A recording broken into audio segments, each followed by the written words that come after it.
Mga tol, ngayong gabi, wala munang tagay session ng Tito Otits mo at gumawa tayo ng cordon bleu balls at spicy honey orange chicken. Kaya wag na natin patagalin tong shit na to, simulan ko na sa pagsisibak ng kalahating kilong chicken breast. Hiniwa lang natin ng cube size yan, tropa, tas rekta piga ng kalamansi. Timplahan na rin natin ng aromat powder, black pepper, cayenne, paprika, garlic powder, leya and perins. Saan natin basagan ng itlog, saan natin lagyan ng sesame oil, saan natin halu-haluin. Tas rekta lagay na dito sa ating all-purpose flour. I-coating lang natin mga tol, tas set aside. Palit natin tong food processor, tas lagay rin natin tong kalahating kilong chicken breast. Saka natin timplahan ng mga powder seasoning sabay grind. Tas yan, buksan natin. Okay na mga tropa, walang extender yan. Rekta lagay dito sa ating food pan. Set aside muna natin, sibak naman tayo ng ating keso. Hiniwa ko lang ng cube size yan, tas sunod natin tong ham. Hinati ko lang sa tatlo yan, saan natin ibalot sa loob ng keso.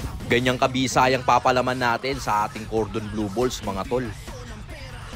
Tas yan, bilog na tayo ng ating ground chicken breast. Tas iplat lang natin siya ng konti ng ganyan. Saan natin lagay itong ham inches sa loob. Tas yan, dahan-dahan lang natin i-coating sa kanya hanggang sa hindi na makalabas itong mga pampasabog na nilagay natin sa loob. Bali, nakagawa tayo ng 9 na pirasong quality cordon bleu balls mga tropa. Rekta lagay na rin ng all-purpose flour, sabay pagulungin natin. Saan natin basagan ng itlog, pagulungin natin sa kanya ng ganyan para makoating siya. Saan natin pagulungin sa breadcrumbs. At ganyan lang kadali gumawa ng cordon bleu balls, tropa. Edis tayo ng kalan, lagay tayo ng bagong mantika. Yung uminit, lagay na natin itong mga cordon bleu balls natin. Niluto ko lang sa katamtamang lakas ng apo yan. At nung okay na siya, syempre hanguin na natin.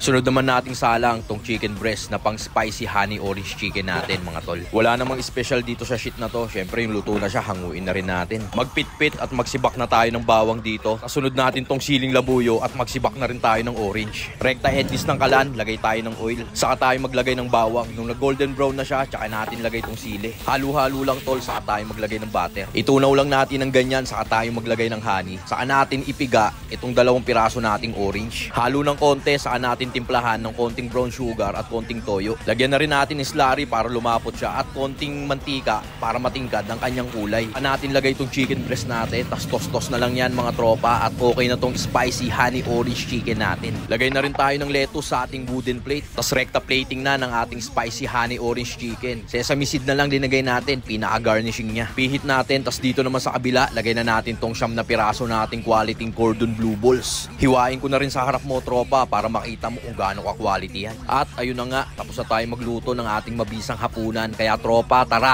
bakbakan na natin to.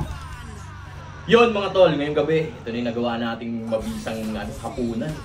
Gumawa tayo ng cordon bleu balls at spicy honey orange chicken. Siyempre, tikman na natin mga tol. Unahan ko na kayo. Kanin kailangan dito pa. Ito.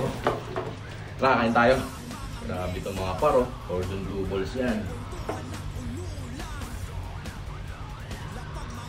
Dito, wala muna tayong tagay session ngayon mga panalig. Tamang food trip muna Tito Otits yan.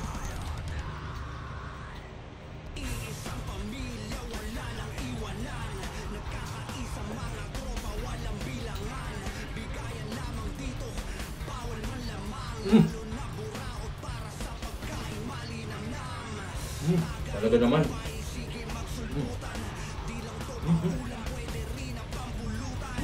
Palagay naman tol, sambulat. Grabe. Isa mga tropa.